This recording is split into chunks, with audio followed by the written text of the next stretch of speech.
Bon, je suis, pour ceux qui ne me connaissent pas, le responsable de ce MBA2 cybersécurité.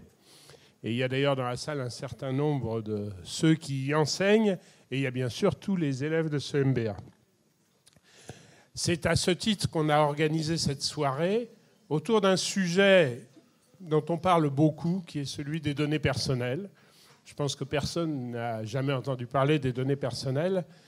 Et en général, quand on en parle, c'est pour parler de la façon dont on va les protéger, les mettre dans des boîtes desquelles elles ne peuvent pas sortir parce qu'on a peur qu'elles soient usurpées, volées pour tout usage.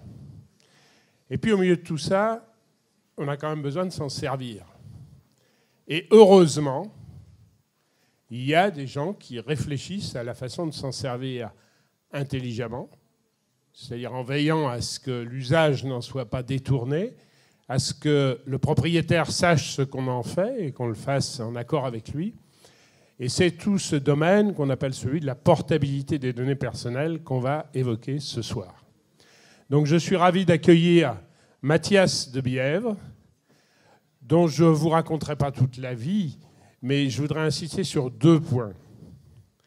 Un, il est le fondateur et dirigeant d'une société qui s'appelle Vision, avec un S, et qui justement développe des logiciels permettant la portabilité des données personnelles. Je ne me permettrai pas d'en dire plus, c'est lui qui vous en parlera. Le deuxième point dont je voulais parler, et il est cohérent avec le premier, il est un des cofondateurs et administrateurs d'une association internationale qui s'appelle New Governance et qui a pour but de définir des standards de portabilité des données personnelles.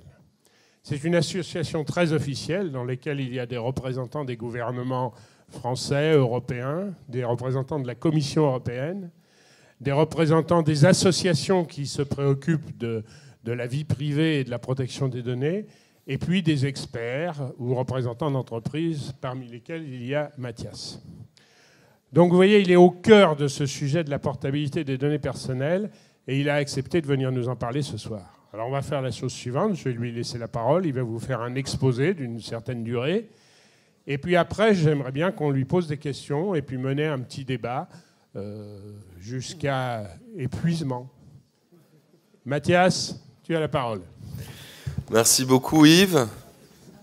Est-ce que tout le monde m'entend ? Ouais, merci. Je suis très content d'être là ce soir. Vous êtes bien nombreux pour vous parler de ce sujet très bien introduit à 2 niveaux. Parler de la valeur générale, on va dire, d'une circulation saine des données personnelles.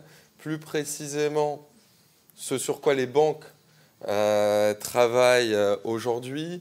Et puis la stratégie européenne, internationale pour se saisir de cette valeur. Donc tout d'abord, de quoi on parle quand on dit portabilité des données personnelles? Quel est l'objectif final? C'est de permettre à chacun de pouvoir connecter toutes les informations que chaque service a sur lui. Que ce soit votre université, votre banque, les transports, la ville, les applications que vous utilisez, elles contiennent toutes aujourd'hui des informations sur vous qui sont enfermées dans chacune de ces parties, qui sont partielles souvent, et auxquelles vous avez peu de moyens d'agencement, alors que si elles pouvaient s'interconnecter, si vous pouviez donner l'accès à d'autres, eh bien cela pourrait vous être d'une grande valeur. Si on prend vous en tant qu'étudiant, dans vos démarches, par exemple, de recherche de stage ou d'emploi ou de transfert d'université, on vous demande souvent les mêmes informations un peu partout. Ce serait très simple que ça puisse aller les chercher là où elles sont déjà et tenir à jour un peu vos démarches et vous simplifier la vie. Et ces mêmes informations pourraient vous être utiles pour vous proposer un bon emploi, une bonne formation ou un bon stage en fonction de vos appétences. Si on regarde vraiment la construction de ce nouveau réseau d'information, on ne va pas rentrer dans la technique aujourd'hui, mais il faut se mettre au niveau que c'est comme un nouvel Internet. Internet, c'était quoi? C'était de dire, n'importe quel document sur le réseau est disponible à n'importe qui dans le monde si la personne a la bonne adresse pour y accéder. Là, c'est de construire une nouvelle infrastructure, on va dire, où n'importe quelle donnée soit disponible à n'importe qui si la personne donne son autorisation. Et c'est de remettre le pouvoir dans les mains de l'individu sur cette circulation, là où le pouvoir aujourd'hui est principalement dans les mains de certaines désorganisations et puis de certaines grandes plateformes dont on parlera un peu plus en détail, mais qui, on va dire, monopolisent et phagocytent toutes ces données.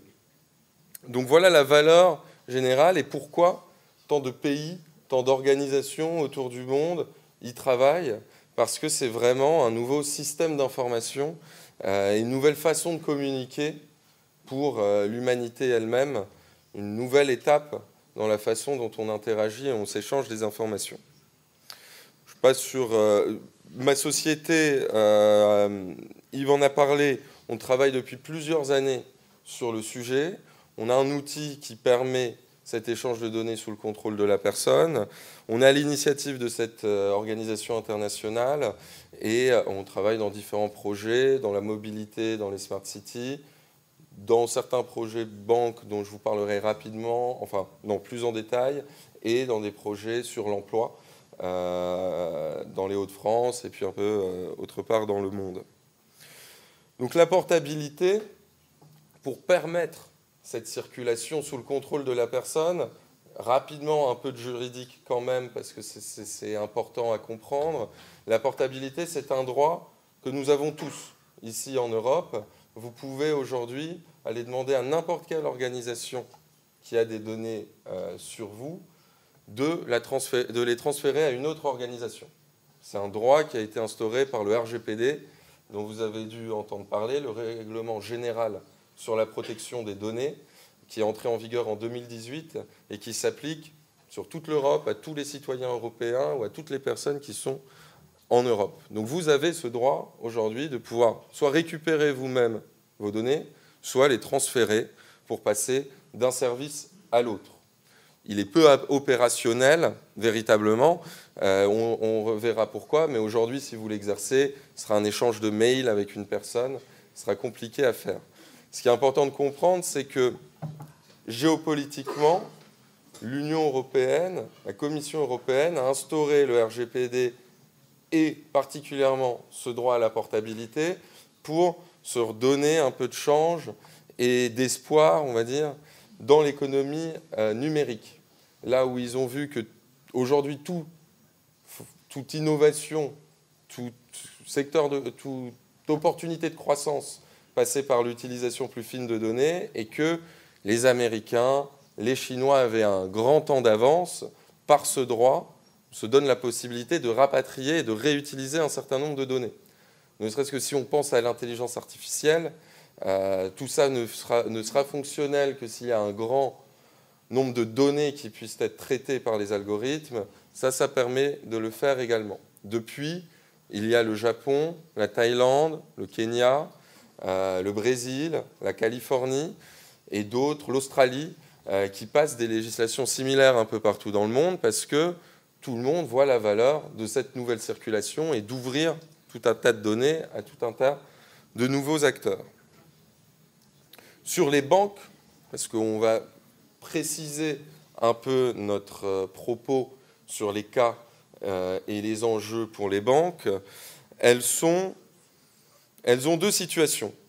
Elles ont une forte tradition, ancrage, confiance envers les personnes. Elles ont accès à tout un tas de données sensibles, stratégiques, et elles sont cet acteur de confiance sur l'argent et même de temps en temps sur l'identité des personnes.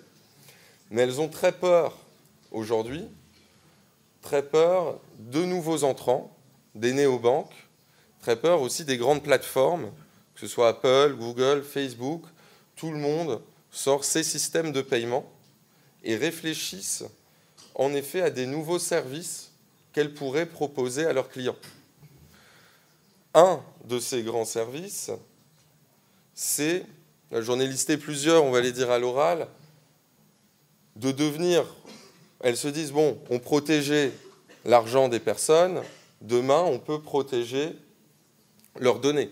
On peut être la banque, le coffre-fort des données des personnes, et les assurances, les acteurs de l'immobilier peuvent venir interagir avec ça. On va permettre aux gens d'importer leurs données et puis de facilement, par exemple, prouver à un bailleur que vous êtes rentable, que vous avez un certain scoring. Au lieu de renvoyer tout un tas d'informations, il pourrait interagir avec votre banque qui a déjà ces informations. Pour leur KYC, leur Know Your Customer, c'est-à-dire tout un tas d'obligations qu'elles doivent respecter sur leurs clients, vous pourrez facilement envoyer les informations pour le prouver. Et plus généralement, tout ce qui est achat, gros achats, données bancaires, de pouvoir permettre des nouveaux services, finalement, qui mettent les gens en confiance sur leurs données et qui permettent de facilement les échanger vers d'autres en étant assurés que la banque protège bien tout cela. Donc, comment ça se matérialiserait ? Vous importeriez tout un tas de données dans votre banque de différents services et la banque développerait, proposerait des services sur la base de ces données-là.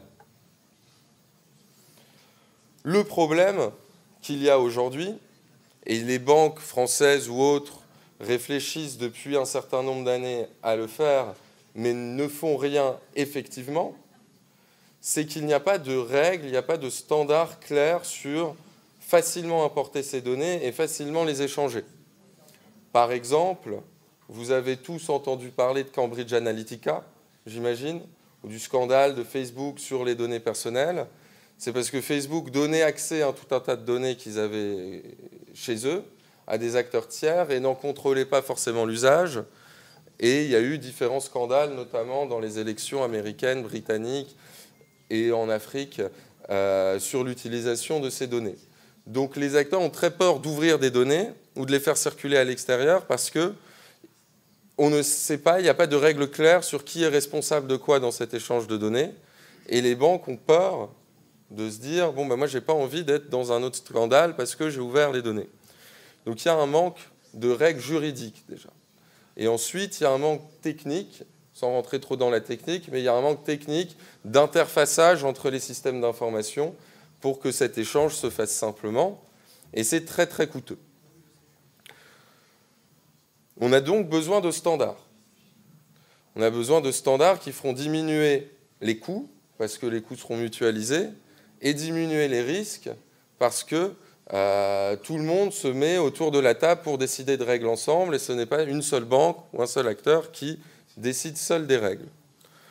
Aujourd'hui, ceux qui sont le plus avancés, encore une fois, sur ces standards de portabilité, c'est ce qu'on appelle le Data Transfer Project.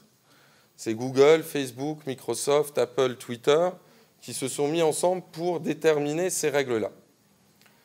Le problème que l'on voit de ce côté-ci, mais on échange régulièrement avec le Data Transfer Project, c'est qu'il n'y a pas de gouvernance de ces règles. C'est-à-dire que le plus important dans des règles importantes, on va dire, ce ne sont pas vraiment les règles, mais c'est comment les règles sont faites. Dans le Data Transfer Project, il n'y a pas vraiment de gouvernance. C'est-à-dire que c'est Google seul qui décide comment ces règles sont établies et surtout qui décide, bon bah tiens, moi je ne suis pas vraiment en avance sur la santé, donc je ne vais pas développer de standards sur la santé, mais je suis assez en avance sur la banque, donc je développe les standards sur la banque et il décide quel marché s'ouvre. Parce qu'une fois qu'on décide les standards, on décide que la donnée circule, plus ou moins, et la valeur en découle. Donc il n'y a pas de standard et c'est centré sur leur plateforme. C'est-à-dire que tout va dépendre de leur plateforme pour la circulation de données. Et le but ultime pour eux, c'est aussi de contrôler l'identité des personnes en ligne. Ensuite, on a tout un tas d'initiatives très très éclatées par pays, par spécialité, par secteur en Europe, qui refont un peu chacun dans leur coin les mêmes travaux sans coordination. Et on a l'Europe elle-même qui a dit, bon, moi j'ai fait le RGPD, j'ai plus besoin de m'en occuper, sauf que définir uniquement des règles au niveau de la réglementation, au niveau juridique, ce n'est pas suffisant, surtout dans un cadre technologique où on a besoin de les appliquer techniquement. Donc on a créé A New Governance avec différents acteurs. Vous voyez certains logos ici. On avait commencé par un livre blanc qu'on a présenté à l'Assemblée nationale, mais c'est vraiment une alliance internationale de pays, d'acteurs privés. Il y a des banques, il y a d'autres types de secteurs, d'universités, de chercheurs, de villes qui collaborent pour créer ensemble différents types de règles. On a reçu le soutien officiel ici du gouvernement et du président de la République, et on a le financement de la Commission européenne pour mettre en place ces règles sur la base de projets concrets. Par exemple, on en a un dans la banque sur le personnel dans ta banque, mais il y en a dans la mobilité, dans la santé, dans l'éducation. Un des principes forts, c'est la séparation des pouvoirs dans qui stocke les données et qui contrôle les autorisations. Si vous voulez, aujourd'hui, on est un peu dans une monarchie en termes de gestion des données personnelles et de l'identité. C'est-à-dire que c'est l'organisation qui décide quelles données sont collectées, comment, ce qui en est fait, comment les gens peuvent exercer leurs droits. Nous, on veut passer à une séparation des pouvoirs où ceux qui traitent les données ne sont pas les mêmes que ceux qui gèrent les permissions des personnes, et ainsi pouvoir avoir quelque chose qui est véritablement centré sur l'autorisation des personnes, et de faire en sorte que toute utilisation de données soit conditionnée à la volonté de la personne, et pouvoir ainsi plus facilement faire circuler les données sans dépendre d'organisations centrales. Donc, nous avons lancé les premiers travaux en janvier, les premiers travaux techniques, où tout le monde vient collaborer, et nous allons faire différents événements autour du monde pour rassembler des communautés. On en a au Japon, au Kenya, en Thaïlande, à Stanford, en Californie, où même le Data Transfer Project vient se placer sous cette gouvernance, Google, etc., parce qu'ils ont besoin, eux aussi, d'une certaine légitimité autour de comment leur standard est créé. Mais aujourd'hui, si on revient sur les banques, elles ont toutes besoin de réfléchir à des nouvelles sources de revenus, là où l'interface directe avec le client, avec la personne, est prise par les moyens de paiement en ligne, par des néobanques, de pouvoir capitaliser sur leur confiance pour produire des nouveaux services, mais ont également besoin de règles claires. Et ce n'est pas seulement technique, c'est des règles juridiques aussi, c'est des règles d'expérience utilisateur et des règles économiques dans la circulation de données sur comment mettre en place ces nouveaux services, et réfléchissent à différents cas de monétisation des données personnelles et viennent participer dans A New Governance à la création de ces différentes règles. Sachant que aujourd'hui, les plus avancés sur le sujet sont les Japonais et différentes banques japonaises qui permettent de plus en plus d'offrir des coffres de données à leurs clients comme nouvelle façon d'offrir un service, mais aussi de récupérer des données pour ensuite devenir des plateformes de données envers d'autres services, avec l'assurance, avec le retail, avec l'immobilier, dans le cadre de la monétisation des données personnelles des personnes. Donc, cette organisation internationale, comment va-t-elle fonctionner ? C'est d'une part appliquer techniquement le RGPD, donc traduire en standard technique, juridique, économique le droit à la portabilité et se baser sur des cas concrets de projets par la banque pour mettre en place cette circulation. C'est un vrai avantage concurrentiel aussi pour les banques de faire partie, parce qu'une fois qu'on définit le standard, on a un véritable avantage. Et eux, ce n'est pas tellement un manque de ressources, un manque d'expertise pour mettre en place ces nouveaux services, c'est vraiment une peur de, si elles le font seules, de ne pas avoir la légitimité nécessaire autour de leurs règles. Donc voilà un peu les différents enjeux pour les banques, les différents moyens pour elles de se saisir de cette innovation de façon sûre, les différents sujets qu'elles regardent pour monétiser les données personnelles, c'est-à-dire notamment de KYC, notamment d'être un tiers de confiance certifiant l'identité, la solvabilité des personnes auprès d'autres acteurs, et comment ces règles vont peu à peu se déterminer au sein de cette organisation qui crée la confiance et le cadre nécessaire à l'établissement de ces règles, des règles qui seront ouvertes, réutilisables par n'importe qui d'autre, et qui ainsi permettent de baisser les coûts et de faire en sorte que cette nouvelle architecture et cette nouvelle infrastructure commencent. Maintenant, on en est au tout début. Il y a des projets qui sont plus avancés que d'autres. Il y a des acteurs qui sont plus avancés que d'autres.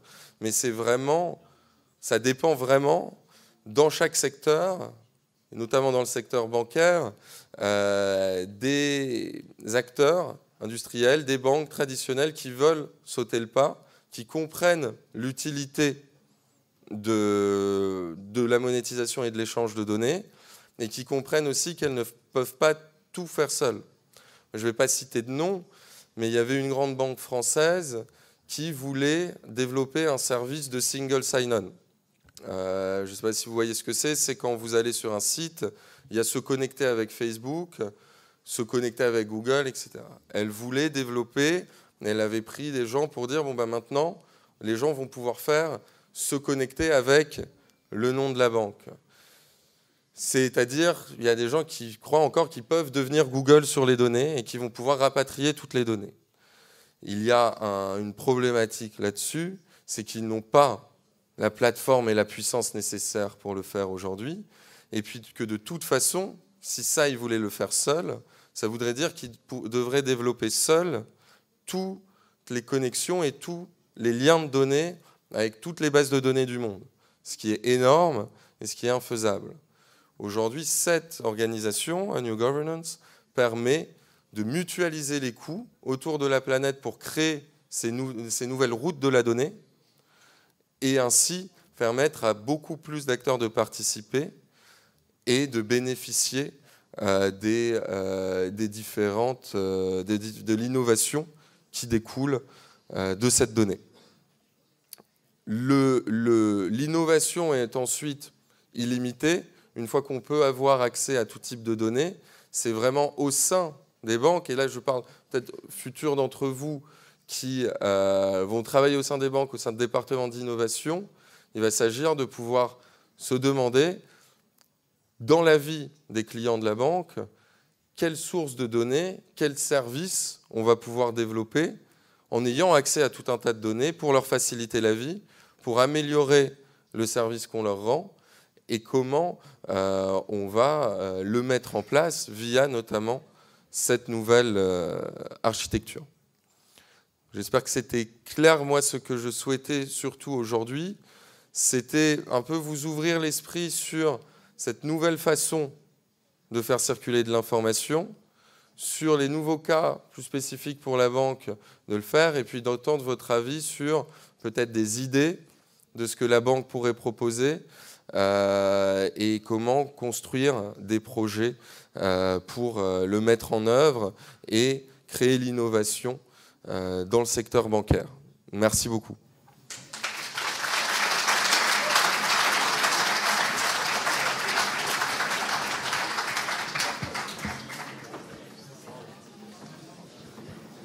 Bon, c'est une introduction à un débat, évidemment. Est-ce qu'il... Alors, j'ai un micro pour faire circuler dans la salle à ceux qui voudraient bien poser des questions. C'est toujours difficile de commencer un débat, hein, c'est toujours difficile. Bon, alors la première question, je vais la poser moi-même et puis j'espère que vous suivrez derrière. Attends, Yves. Ah non, il y en a une là, très bien, voilà.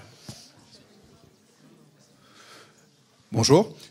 Déjà, je voulais savoir comment les banques comptent protéger les données, parce qu'avant tout, il faudrait qu'ils soient localisés soit dans leurs bureaux ou dans des centres spécifiques, des data centers. Donc comment comptent-ils protéger ces fameuses données s'ils veulent déjà les faire partager ?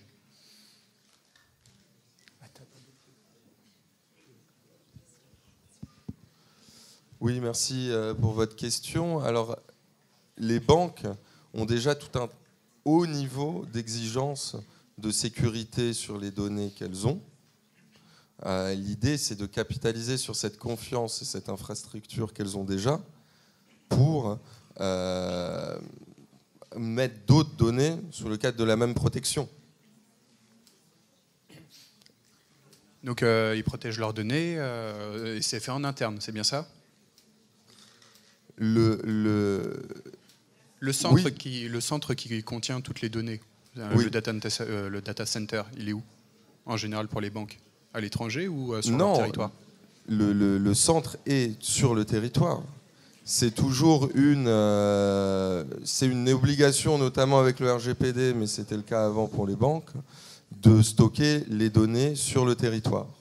Maintenant, il y a tout un tas de nouveaux services, de coffres-forts qui se mettent en place pour apporter ce service plus individuel, parce que c'est pas la même chose d'avoir les données dans une base de données où il y a tout le monde et ensuite les données dans un coffre-fort personnel. Mais même ces services-là, quand ils interagissent avec des banques, les banques le mettent dans leur système d'information chez elles, sur des fournisseurs de data centers qui sont connus et qui dépendent d'eux, mais qui sont toujours sur le territoire au moins européen. D'accord, merci. Bonsoir. Alors je vais vous poser une question naïve. J'ai écouté, j'espère, je ne sais pas si j'ai bien écouté. J'ai cru comprendre qu'avec vous, finalement, une association de partenaires pourrait arriver à concurrencer Google. Vous avez la puissance pour ça? Concurrencer Google sur quoi? Moi, ce que je perçois dans Google, c'est la quantité d'informations que l'on peut chercher. Et je pense que c'est leur cœur de métier. Le reste en a une conséquence. C'est ce que j'imagine. Il y a différentes choses. Moi, je pense, par exemple, que si on essaye, et c'est en train d'être essayé, et c'est mon avis personnel, mais si on essaye de faire un moteur de recherche européen, par exemple, pour moi, ça n'a pas énormément de sens. Parce qu'ils ont déjà cette puissance installée. Si on essaye de faire un réseau social européen, c'est déjà cette puissance installée. Mais il y a tout un tas de données aujourd'hui où même Google, même Facebook n'ont pas accès et n'ont pas. Et dans leur cadre de proposer des nouveaux services et d'innovation, vont devoir accéder à d'autres données. L'idée, ce n'est pas de concurrencer directement Google sur un service de moteur de recherche ou sur d'autres services, c'est d'imaginer par secteur c'est quoi les usages de demain. Et on voit que souvent l'innovation vient de l'interconnexion entre différents services ou de la personnalisation. C'est-à-dire comment moi, je peux valoriser mes données, les mutualiser avec d'autres pour proposer un meilleur service. Maintenant, pour répondre à votre question, si on part au niveau de la banque aussi, mais de la Smart City ou dans tous les domaines, les gens ont cette conviction, en effet, je dois pouvoir faire circuler de la donnée, je dois personnaliser pour évoluer dans mon industrie. À chaque fois, en effet, Google vient et dit moi, je peux m'occuper de la partie technique. On voit par exemple Sanofi qui passe un contrat avec Google sur tout ce qui est machine learning et personnalisation de l'emploi. On voit à Toronto, la ville qui passe un contrat avec Google pour gérer tous les services numériques. Ce qu'on dit, et c'est ça la conviction des gens qui sont là-dedans, c'est oui, ce sera peut-être plus simple, entre guillemets, pour l'organisation de prendre ce service-là, mais ça la dépossède de la ressource stratégique qu'est la donnée. Donc autant créer des règles qui permettent d'échanger la donnée, même pourquoi pas avec un service Google, mais qui ont des règles de gouvernance claires, où je peux changer de fournisseur et où je peux prendre une partie du travail chez moi, mutualiser les efforts avec les autres parties prenantes de mon projet, de mon service, et ainsi garder une certaine souveraineté sur cette ressource stratégique qu'est la donnée. C'est-à-dire que, en effet, on pourrait dire, bon ben, tant pis, Google peut tout faire, ou on peut se dire, il y a différents services, Il y a différentes données qui sont aujourd'hui fermées, que ce soit les données de santé, les données d'éducation, données bancaires. Ben, imaginons les services de demain, parce que les services d'aujourd'hui, oui, Google, etc., Facebook ont gagné. Imaginons les services de demain. Mettons un peu de moyens pour utiliser la donnée et mutualisons les coûts entre nous pour créer une infrastructure qui respecte la souveraineté de chaque organisation et les droits de la personne. Est-ce que quelqu'un a une question? Oui, j'ai une question un peu dans le même ordre d'idée qui est sur on le voit bien sur cette slide de la New Governance, il n'y a pas du tout de GAFA qui apparaissent sur les... Et justement, est-ce que dans le cadre du développement de votre projet, vous l'avez un peu dit, mais vous envisagez de travailler régulièrement avec les GAFA ou l'idée n'est pas je crois, de monter une offre concurrente, mais de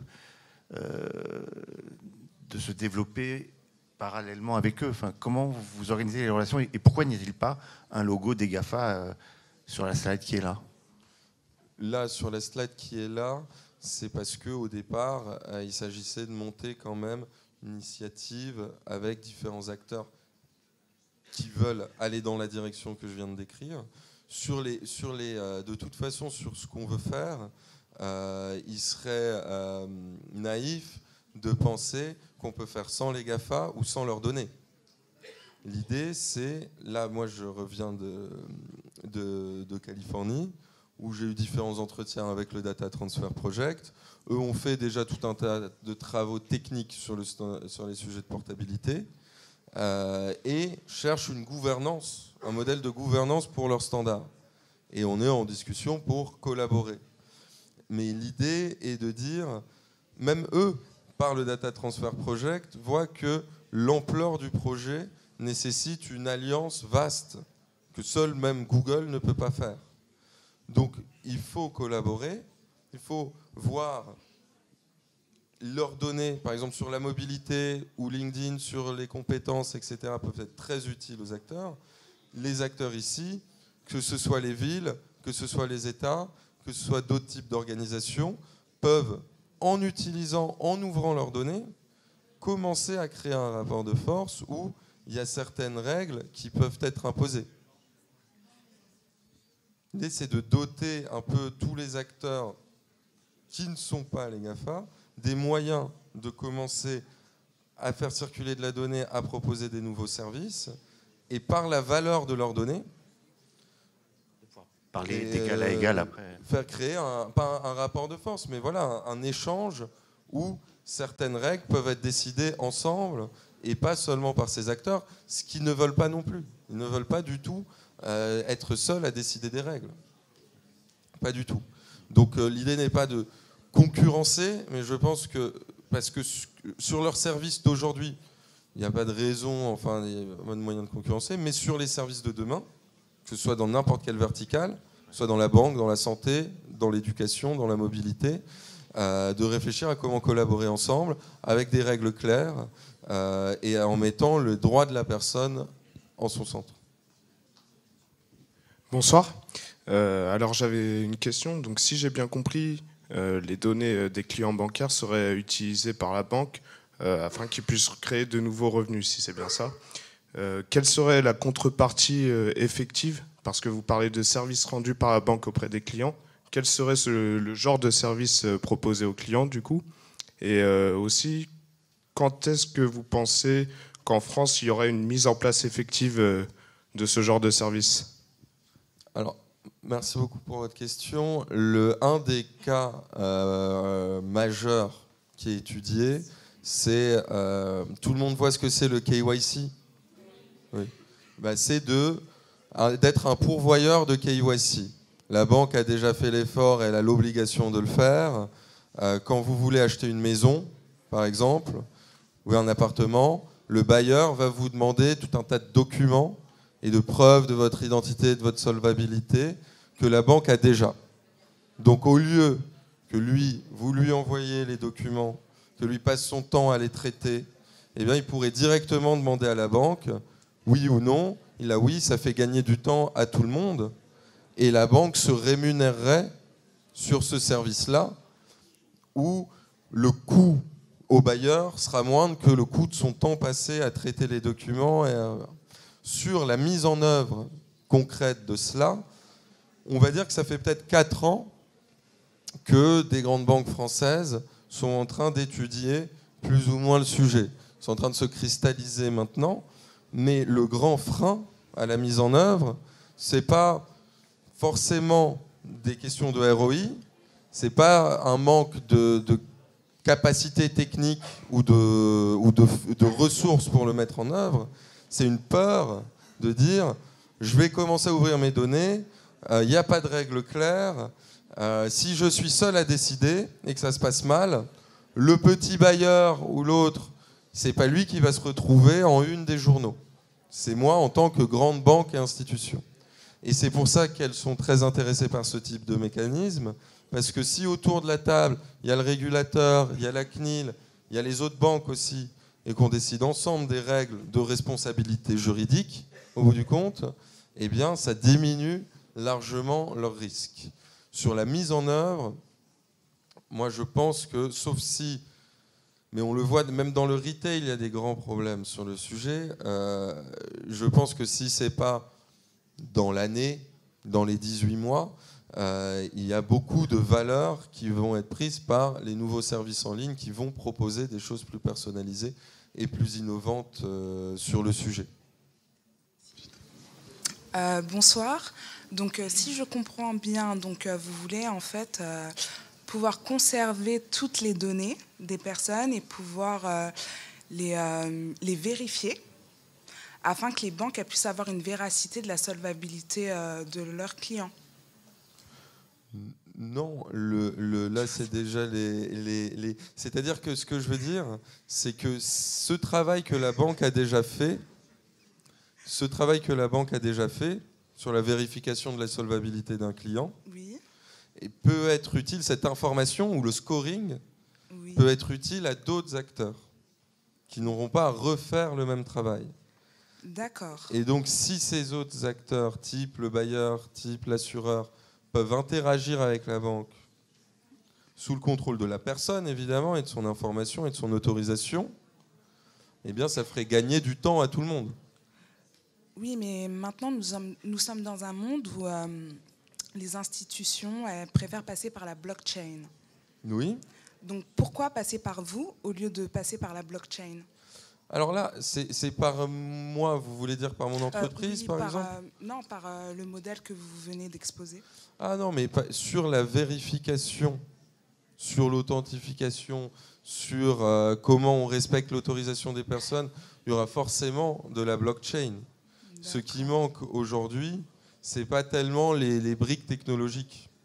Ça, on trouve toujours un moyen de faire. C'est le lien entre...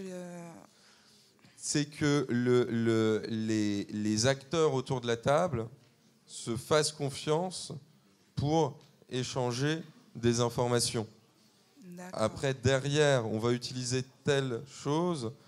Ça se fait. Il y a 2 choses qui manquent aujourd'hui, principalement. C'est 1, de prouver que ça va faire gagner de l'argent aux gens, enfin aux différents acteurs autour de la table.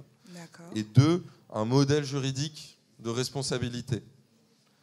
Ça, c'est ce sur quoi on travaille. Une fois que ça, c'est validé, les meilleures solutions technologiques seront utilisées pour garantir, en effet, l'authenticité des différentes informations pour la blockchain, par exemple. Mais pour convaincre tout le monde d'utiliser une blockchain, il faut qu'il y ait une valeur et qu'ils comprennent la valeur à changer leur système d'information et à commencer à faire un effort technique pour mettre en place ce type de solution. Tout à fait. Je pense que les banques, maintenant, elles se tournent de plus en plus par la blockchain pour pouvoir faire leur due diligence de KYC, notamment. Donc, tout à fait. Et ce coût-là, qu'elles ont déjà pour leur propre service, ça peut être utile et ça peut être plus amortissable si il y a d'autres gens qui peuvent interagir avec et qui n'ont pas forcément la capacité d'implémenter ce haut niveau de vérification. D'accord, très bien, merci. Merci. Autre question ? Oui, finalement, on parle essentiellement là de données dans le monde bancaire, des personnels bancaires, et on voit bien la proximité entre les problèmes de confiance de la banque, des données, etc. Mais vous avez bien l'ambition d'aborder les données personnelles au sens plus général. Si vous abordez la santé, par exemple, est-ce que ça risque pas assez vite de poser de gros problèmes de politique, par exemple par rapport au dossier médical partagé, des choses comme ça? De gros problèmes politiques? Oui, oui. Bah oui, parce que ça sera d'autres acteurs à ce moment-là qui sont concernés, et ils n'auront pas forcément les mêmes enjeux. Donc, vous voulez dire que, par exemple, ça pourrait concurrencer ce qui a été fait sur le dossier médical partagé? Sinon concurrencer, en tout cas un problème de cohérence, oui. Oui, alors le dossier médical partagé, différents soucis, c'est-à-dire qu'il y a eu quand même 20 ans pour le mettre en place, et puis ça ne prend pas en compte le passif, et sur les nouvelles données, c'est assez compliqué. Ce qu'on dit pour les futurs, parce qu'on veut faire un compte personnel d'éducation, on veut faire un compte personnel de mobilité, on veut faire plein de comptes personnels d'envergure verticale différentes, c'est de dire, pour ça, prenons une approche plus bottom-up, en quelque sorte, regardons les choses, mutualisons les efforts, et faisons pas un truc centralisé qui s'impose. Ensuite, sur la santé, nous, là, ça standardise les flux de données.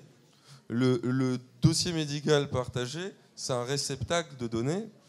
Ça lui sera très utile d'avoir différents flux standardisés qui se branchent à différents systèmes de données pour facilement pouvoir rapatrier ces données dans le dossier médical partagé, par exemple, ou dans un autre système, comme on en voit fleurir sur la santé.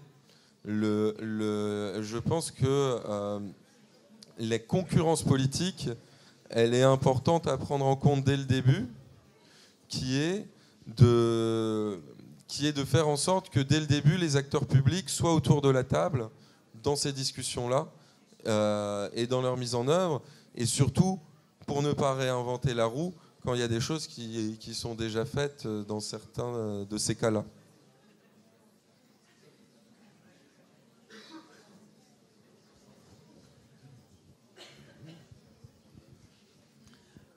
Bonsoir, je repose une autre question. Il y a un domaine dans le monde, il y a un domaine où la confiance sur les données est essentielle, mais d'un autre point de vue, c'est dans le monde de l'assurance. Il y a deux domaines dans le monde de l'assurance où le manque de coopération entre assureurs pose problème. Il y en a un, c'est la dépendance.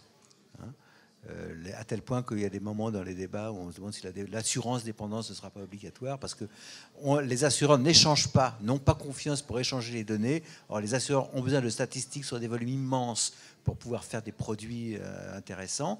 Et il y a un deuxième domaine qui est naissant, mais qui nous touche de près, c'est la cyberassurance, l'assurance cyber qui est... je l'estime, vu le petit voyage qu'on a fait au FIC la semaine dernière à Lille, j'estime qu'on a entre 1 et 5 mètres de retard par rapport à ce que font les techniciens dans le domaine de la cybersécurité.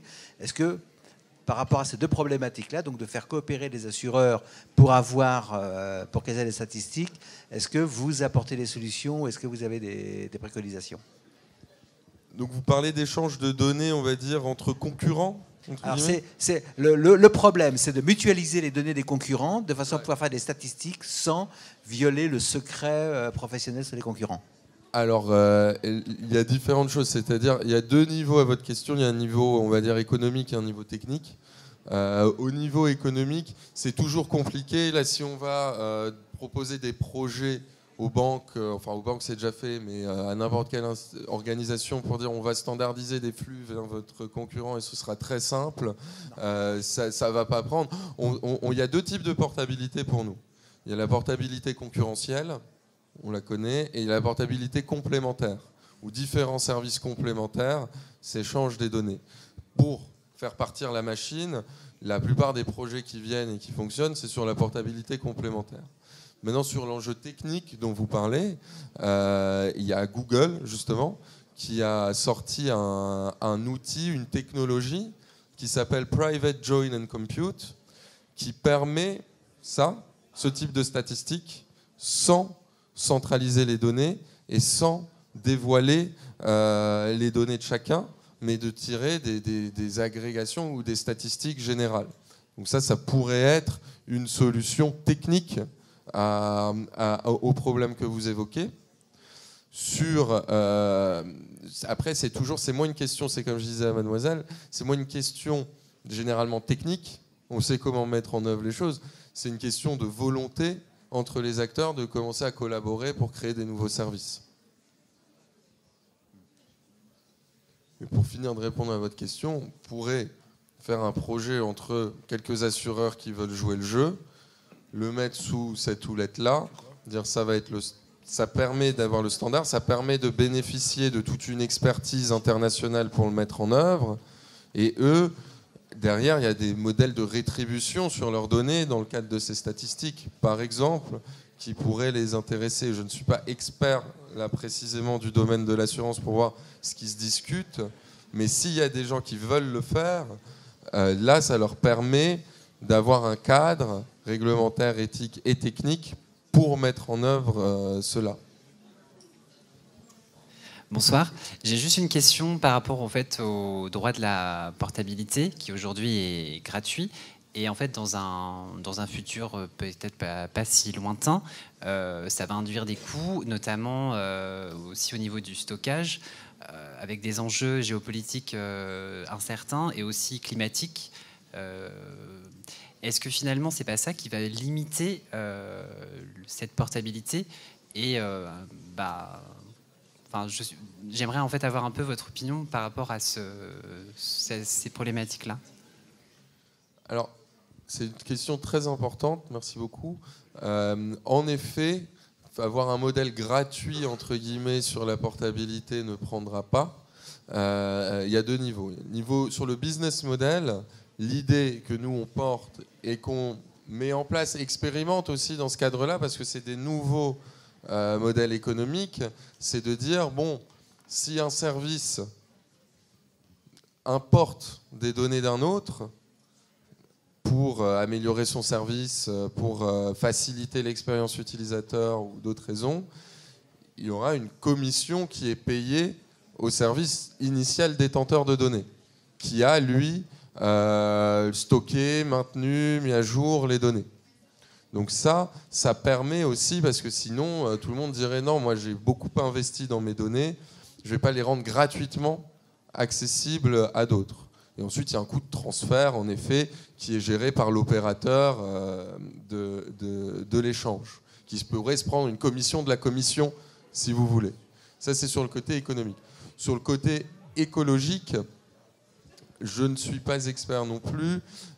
L'idée, c'est que nous, dans le cadre des experts autour de la table, on a toujours des gens qui portent ce message-là et qui essayent de voir dans les architectures créées comment minimiser les coûts. Mais si on pense le système à l'échelle, je pense que ça coûte moins, parce qu'on pourrait écologiquement, énergétiquement, de quelqu'un qui veut développer un nouveau service, par exemple, va développer une nouvelle application, sans un système comme ça, on va refaire tout le process de collecte, de stockage des données.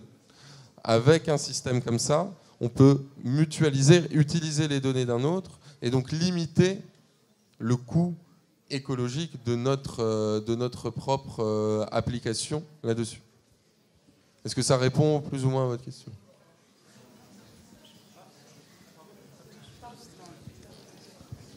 Oui, merci. Mais du coup, est-ce que finalement, tous ces enjeux-là, ça pourrait pas faire un retour en arrière au niveau de la portabilité des données et que vu que ça engendre un coût alors qu'aujourd'hui c'est gratuit, et en termes de capacité de stockage, c'est pas illimité en fait. On va forcément. Est-ce que vous pensez que ça va forcément arriver à. Parce que vous parlez déjà de coûts, donc c'est alors qu'on est dans quelque chose qui est gratuit pour l'utilisateur. Donc, ce sera toujours gratuit pour l'utilisateur. Oui. Mais pour vous, quand vous dites c'est gratuit aujourd'hui, qu'est-ce qui est gratuit ? Le fait de pouvoir faire la portabilité de la donnée, c'est-à-dire mes données personnelles, je souhaite que pour le service pour lequel je l'ai souscrit, ça va être transféré à un autre service. Et voilà, point. C'est quelque chose que je souhaite faire en tant qu'utilisateur. Et c'est quelque chose qui est gratuit. Après, c'est à la charge des deux acteurs de bien vouloir faire le transfert. Oui. Donc c'est gratuit pour l'utilisateur, c'est pas gratuit pour les parties prenantes. Le coût aujourd'hui, si on réfléchit, je ne sais pas si vous avez déjà essayé d'exercer votre droit à la portabilité. Essayez. Le faites pas à Financia, c'est pas sympa, mais essayez à quelqu'un d'autre. Le coût aujourd'hui, c'est énormément de temps par une personne, par le DPO, passé à aller chercher les données, à les extraire, à les mettre quelque part, et à les restituer. Demain, avec ces standards, le coût est quand même bien amoindri, parce qu'on implémente ça, on implémente un opérateur. Oui, on paye toujours quelque chose, rien n'est jamais gratuit, mais les coûts d'infrastructure sont mutualisés entre tous les acteurs pour produire ces standards, et ce sera toujours moins coûteux que chaque organisation devant le faire seule pour elle-même. Merci. Le projet de New Governance dont vous parlez avance vite. 2020, le scale-up. Quelles sont les grandes étapes, les grandes barrières pour vous encore à franchir? Est-ce que tout est aussi fluide que vous nous le dites pour vous? Alors, les grandes barrières, c'est que sur les barrières ou choses légitimes. Étapes, quoi. Ouais, étapes. C'est que sur les projets là, qui sont en œuvre avec des acteurs, je ne suis pas rentré dans le détail parce que ce n'est pas directement lié à la banque, c'est plus dans l'emploi et d'autres dans la mobilité pour les villes, mais de prouver que il y a de la valeur, que ça fonctionne, et que en effet les projets, la donnée circule, que l'organisation a pu apporter de la valeur aux acteurs qui veulent faire circuler de la donnée. Et c'est à deux niveaux. Au niveau de l'organisation, on arrive à mobiliser assez d'expertise pour le mettre en œuvre. Et là, on a eu au FIC, je ne sais plus qui le mentionnait, mais le premier atelier technique où il y a eu une cinquantaine de personnes du monde entier, vraiment, on a des gens des États-Unis, d'Afrique, etc., pour travailler techniquement sur la mise en œuvre de ces deux premiers cas d'usage, comme on les appelle. Donc c'est bien parti, mais il faut que ça suive son cours. C'est comme toute une communauté ou projet un peu open source ou autre. Il faut que ça continue. Donc ça, c'est important. Et l'autre chose, c'est plus un caractère standardisant, normalisant, de faire valider. On est en discussion, mais par la Commission, par le Parlement et par le Conseil européen, que cette initiative, ces principes, ces standards, ce soit le standard et la norme. C'est ça qui donnera une véritable force. Mais c'est lié au premier, c'est qu'il faut qu'on fasse nos preuves. Ensuite, on a... Là, c'est porté, il faudrait...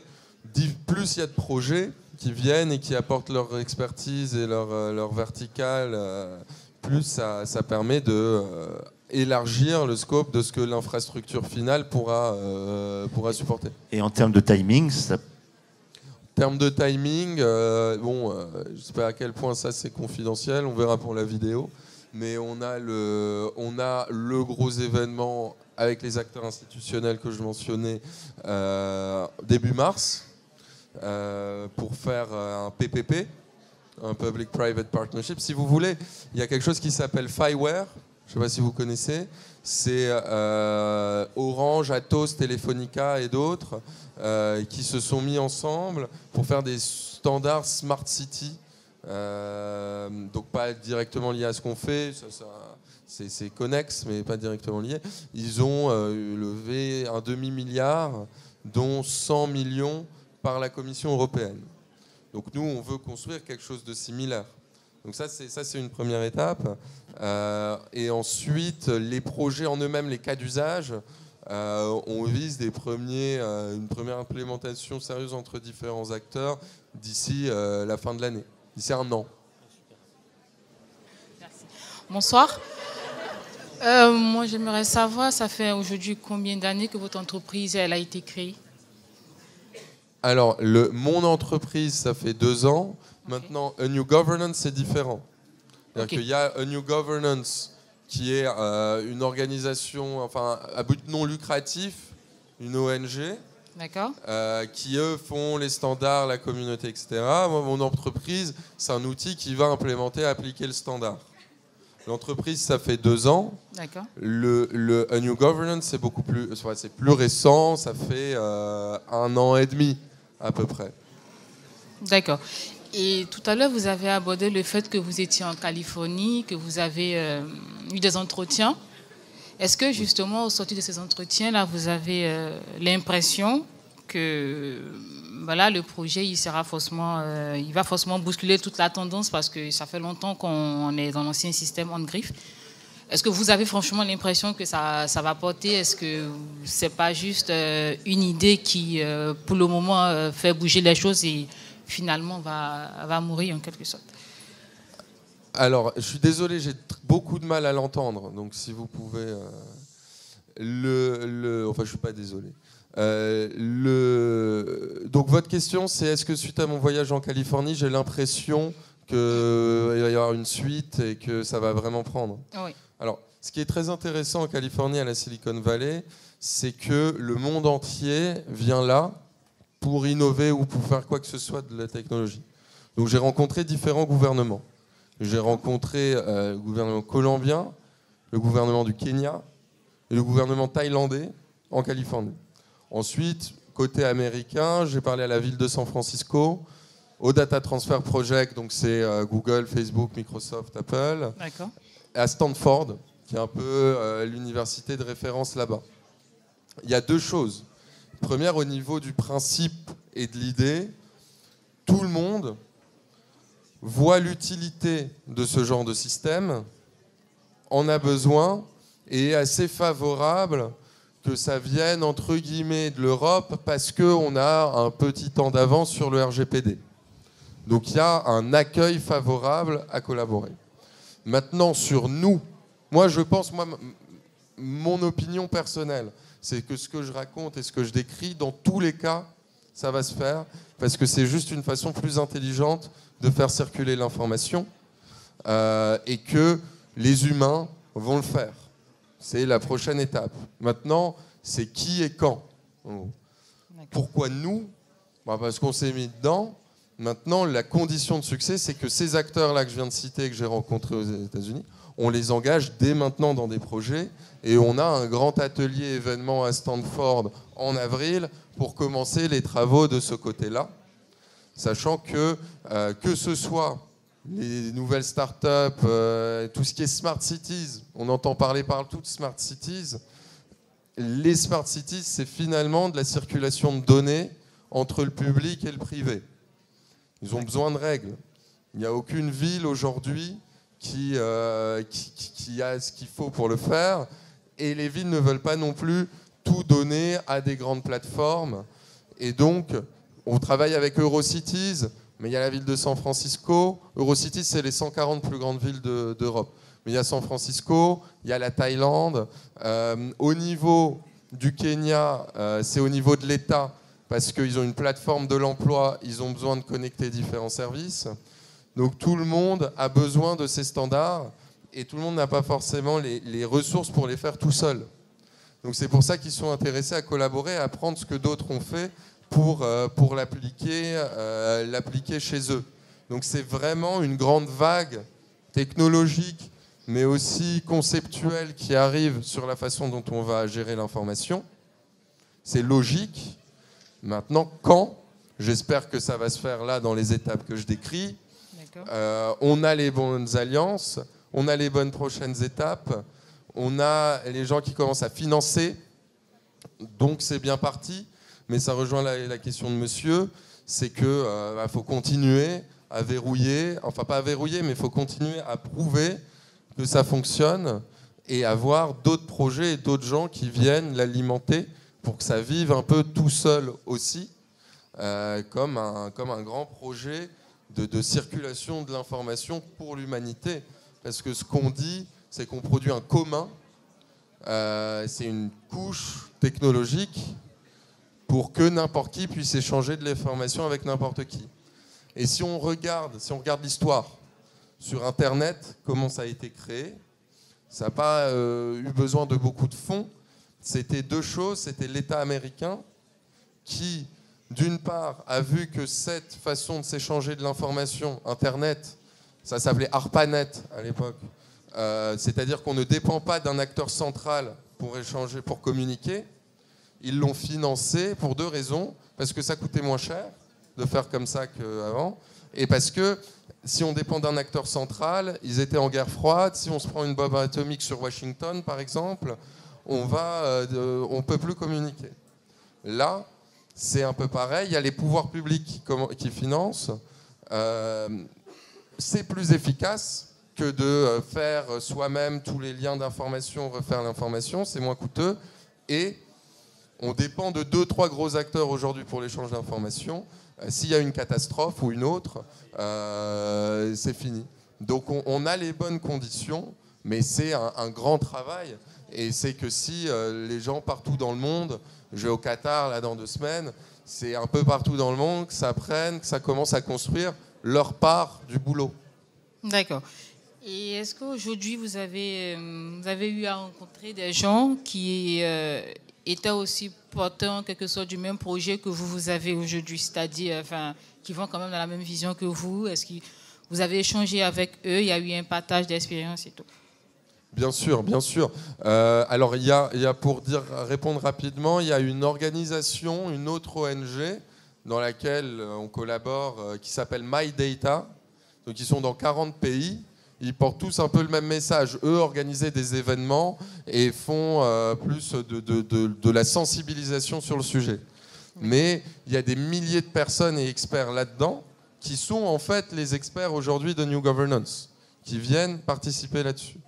Ensuite, on a des gens, ça c'est côté californien, qui travaillent sur un truc qui s'appelle Self-Sovereign Identity. Ils ont une brique technologique, on le reprend.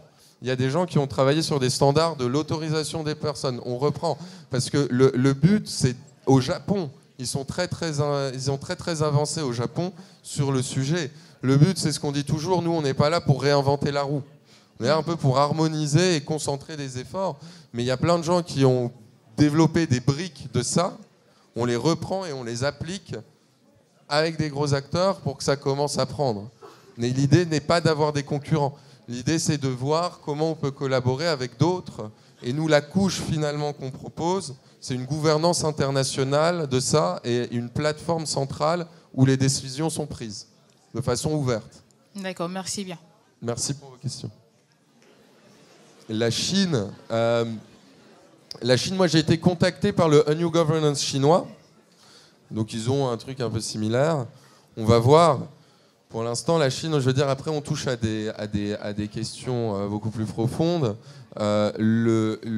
C'est-à-dire que moi, ma perception du sujet, c'est que c'est assez sûr qu'on va vers une société prédictive, avec les statistiques et la data science qui déterminent les décisions. Le modèle de la Chine, c'est de dire, c'est le gouvernement chinois qui décide ce qu'est un bon chinois, et puis on va utiliser tout pour faire en sorte que tout le monde devienne un bon chinois.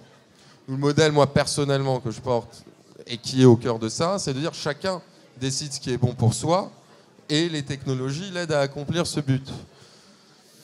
Vis-à-vis de la Chine, si on regarde l'histoire, la Chine n'a jamais été véritablement impérialiste hors de ses frontières. Aujourd'hui, il y a en Afrique, mais pour d'autres raisons. Le E, ils vont faire à l'intérieur. Nous, si on veut pas perdre la bataille entre guillemets de l'intelligence artificielle, il faut quelque chose comme ça pour déjà pouvoir mutualiser les données. Et il faut une alliance entre Europe, Afrique, États-Unis pour avoir une chance contre l'avance énorme de la Chine. Et si on y arrive, je pense qu'on sera meilleur. Si on y arrive. Donc voilà le point de vue de la Chine. Le but n'est pas non plus d'imposer tout à tout le monde. Eux, ils ont un autre modèle.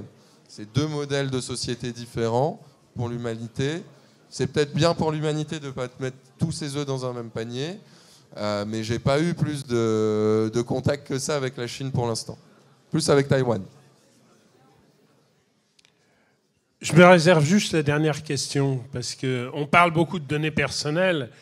Au cœur des données personnelles, il y a les données d'identité qui permettent de faire valoir qui on est et de faire valoir nos droits. Et sur ce sujet de l'identité, il y a un vieux serpent de mer en France qui semble enfin émerger, qui est celui de la carte nationale d'identité électronique. Elle a déjà émergé dans plein de pays. Comment les gouvernements voient une initiative comme celle-là sur des données d'identité qui relèvent de la souveraineté de l'État? Car vous m'expliquerez comment on fait fonctionner une démocratie quand l'État ne maîtrise plus l'identité de ses citoyens. Alors, où est la limite là?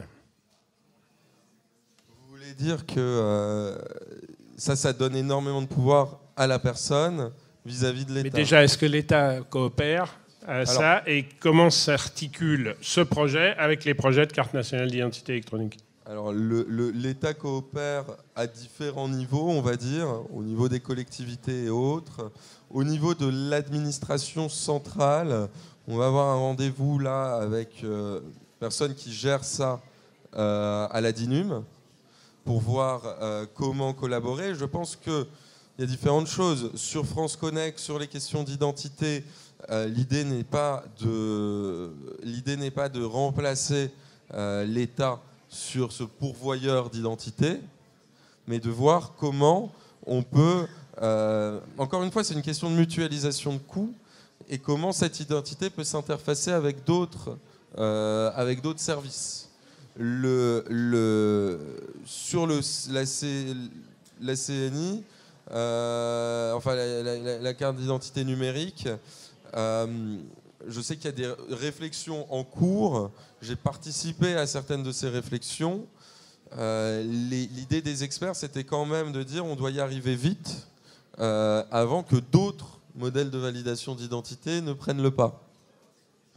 Moi, je pense que c'est complètement compatible avec France Connect, ce qu'on est en train de faire, qui est une couche première gérée par l'État, et ensuite d'autres interactions avec d'autres types d'identités moins importantes, avec d'autres types de données. C'est complètement possible. On va voir. On a eu l'aval, on va dire, des hauts niveaux de l'État pour collaborer avec la DINUM sur le sujet. Et on va voir précisément comment ça va se mettre en place. On est aussi dans un pays français qui n'est pas le même que les pays nordiques, où les Nordiques acceptent une gestion centralisée de leurs données par les États, là où en France, on n'est pas du tout dans le même système culturel, où dire que l'État va gérer toutes les données, ça passerait pas très bien. C'est pour ça qu'on a créé la CNIL, entre autres. Donc ce modèle de tiers de confiance ou de séparation des pouvoirs est un bon modèle pour la France, je pense, et à voir comment ça peut collaborer avec des identités existantes, mais je pense que ça peut aussi permettre de faire passer à l'échelle toute l'identité que l'État peut produire. Bon, merci Mathias pour avoir... Merci. Donc, merci Mathias de nous avoir fait un point sur un sujet majeur qui est celui des données personnelles. Merci à toutes celles et tous ceux qui ont contribué à l'échange par leurs questions. Je voudrais juste terminer en vous rappelant que tout ça se fait dans le cadre du Master 2 Cybersécurité de Financia Business School, que la première promo défriche le terrain actuellement, et j'espère qu'on verra à la fin de l'année des étudiants ravis de l'exercice qu'ils auront fait. Les inscriptions pour l'année prochaine sont ouvertes, et j'espère que nous trouverons parmi vous, ou parmi ceux qui vous sont proches, des étudiants qui vont s'intéresser à ces sujets majeurs et s'inscrire au master pour l'année prochaine. En tout cas, merci de votre participation et bonne soirée. Merci beaucoup.